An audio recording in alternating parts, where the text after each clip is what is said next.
ఒక్క 2 మాటలు please. Sorry Ragini గారు. Hello everyone. Yeah sorry. Good evening. Thank you ETV win. Director గారు ఈరోజు అసోసియేషన్ కాదు, మీకు తెలుసో లేదో. విపుల మీరందరు చిన్నవాళ్ళు. సో మేము కాలేజ్ రోజుల్లో ఉన్న రోజుల్లో వచ్చిన బుక్లో ఆయన స్టోరీతో స్టార్ట్ అయిన అనుబంధం అన్నమాట ఈటీవీ. సో ఆయన్ని ప్రతి క్షణం వాళ్ళు ఎప్పుడూ గమనిస్తూ ఉంటారు, నాకు తెలుసు. So thank you Sai Krishna గారు. బాపినీడి గారు సార్, నాకు మీతో ప్రత్యక్షంగా పరిచయం లేదు, బట్ గుణశేఖర్ గారిని ఎప్పుడూ ప్రోత్సహిస్తూ ఆయనకి సపోర్ట్గా ఉన్నందుకు thank you very much sir.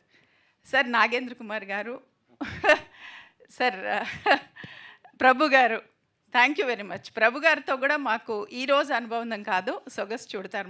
మా పెళ్ళై హైదరాబాద్కి సినీ రంగం షిఫ్ట్ అయిన క్షణం మా పెళ్ళి ఒక జస్ట్ 3 months అయింది అప్పటికి మా పెళ్ళై. ఆ రోజు నుంచి ప్రభు సార్ నాకు బ్రదర్ లాంటి వాళ్ళు. సో ప్రతిరోజు ఇంట్లో ఒక కుటుంబ సభ్యుడిగా, నేను చాలా చిన్నదాన్ని పెళ్ళై వచ్చి, ఆయనతో పాటు వీళ్ళ డిస్కషన్స్ అయ్యి అప్పుడు కొత్త నాకు, ఆయన చాలా చక్కగా హ్యాండ్ ఓవర్ చేసుకొని సొగసు చూడతారు మన ముందుకు నడిపించారు. So thank you sir, thank you very much sir. Nagendra Kumar గారు, మీ మాటలు వింటూ ఉంటే నిజంగా మీ ఎంత బాగా ప్రతి ఆడియన్స్ డెఫినెట్గా కనెక్ట్ అయ్యారు. నేను థియేటర్స్ గురించి మాట్లాడట్లేదు, ఇప్పుడు ఎలాగో ప్రతి సినిమాకి థియేటర్కి రావటం తగ్గిపోయింది. బట్ వచ్చిన ప్రతి ఒక్కళ్ళు కూడా మళ్ళీ మమ్మల్ని అడుగుతున్నారు, ఇది ఎప్పుడు వస్తుంది మనకి, దాని లింక్ పంపిస్తారా, ఎందులో ఉంది, ఇలా అడుగుతున్న ప్రతి ఒక్కరికి నేను చెప్తున్నాను, మీ ముందుకు వచ్చేసింది ఇప్పుడు సినిమా.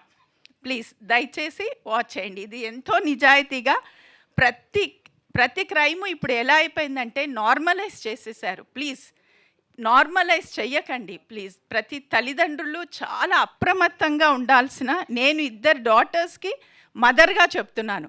నేను ఒక డైరెక్టర్ వైఫ్గానో ఒక ప్రొడ్యూసర్ పిల్లలకి తల్లిగానో మాట్లాడట్లేదు. ప్రతి ఆడపిల్ల ఉన్న ప్రతి తల్లిదండ్రులు, మగపిల్లలు ఉన్న ప్రతి తల్లిదండ్రులు చూడాల్సిన సినిమా. ప్రతి నిమిషము ఎక్కడో ఒక చోట ఇలాంటివి జరుగుతూనే ఉన్నాయి. అవి చదివి నార్మలైజ్ చేయకండి ప్లీజ్. మనమే నార్మలైజ్ చేసేస్తున్నాం వాటిని. వద్దు, మనం రియాక్ట్ అవుదాం. ప్రస్తుత పరిస్థితులు బాగాలేవు, పిల్లల భవిష్యత్తు బాగుండాలి అంటే దయచేసి ఇలాంటి సినిమాలను కూడా ఒక్కసారి ఎంకరేజ్ చేసి, ఇలాంటి కంటెంట్తో వస్తున్న సినిమాలని నిజాన్ని నిర్భయంగా చూపించగలిగారు. నేను డైరెక్టర్ గారి వైఫ్గానో ప్రొడ్యూసర్గానో మాట్లాడట్లేదు, నిజాయితీగా ఒక తల్లిగా నా ఆవేదన ఏంటంటే, దయచేసి మీరు ఒక్కసారి ఈ సినిమాని అందరూ చూడండి, తల్లిదండ్రులు పిల్లలతో కలిసి చూడండి, అప్రమత్తంగా ఉండండి ప్లీజ్. బాగోలేవు పరిస్థితులు. దయచేసి మమ్మల్ని ఆదరిస్తారని ఈటీవీ విన్ వారికి మరొకసారి నేను థ్యాంక్స్ చెప్పుకుంటూ, ఇక్కడికి వచ్చిన ప్రతి ఒక్కరికి థ్యాంక్ యూ వెరీ మచ్ అండి. Thank you ma'am, thank you very much. Thank you for your support as well. So yes, సినిమాని థియేటర్లో మిస్ అయిన వాళ్ళందరూ